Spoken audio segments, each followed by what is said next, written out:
Արցախին կռվեց միջև վերջ կռվեց։ Մեր ումանուկ փոճուր երեխեք, տեղյակ եք 13 տարեկան երեխեքը պատրոնները տանում էին դիրքեր, արկերի տակ։ Մի հատ թուրք եք տենում, արավ տակները տանում եք վախուց։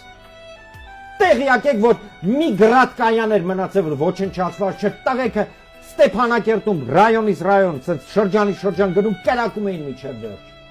Դուք գիտեք, որ եթե արցախցին չկռվեր, կոտորվելու էին այն 120,000 հոգի մարդիկ, ովքեր արժանապատիվ դուս եկան, արժանապատիվ։ Գնացեք ու արցախցուց արժանապատվություն սովորեք, այլ ոչ թե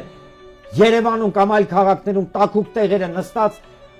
լուրջ ես բան են ծաղ դարը, արցախցին չկռվեց։ Էդի մեր խարանա ու մեր ամոտնա, որ ամսի 19-ին դուս եկան կասեցիք, մենք չեն գնա կռվենք, որովհետև վտանգելու է մեր տունը։ Երեխու տաշկի դեմ մորթում են։ Դուք անում ես ասես, ես իրան չեմ պաշտպանելու, որովհետև կարող են մի երեխեքիս էլ մորթեն։ Ժողովուրդ մեզ անասնացնում են, հասկացեք։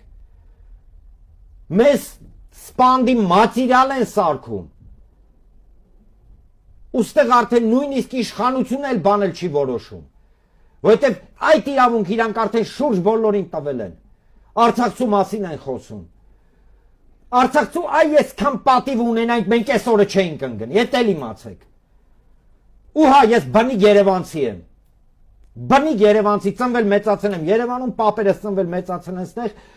բայց ես էլի եմ կրկնում։ Ոչ ոք թող չհամարձակվի սրանից հետո կծու կամ թթու խոսք ասի։ Ոչ ոք թող չհամարձակվի սրանից հետո կծու կամ թթու խոսք ասի։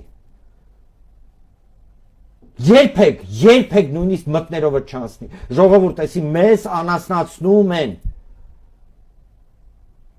Ներողություն եմ խնդրում։ Պարոն Աբովյան, իրականում ձեզ շատ հարցեր ունեի, բայց ձեր այս խոսքերից հետո ուղղակի չեմ կարող հարցազրույցը շարունակել։ Երևի ավարտենք այսքանով։ Շնորհակալ եմ։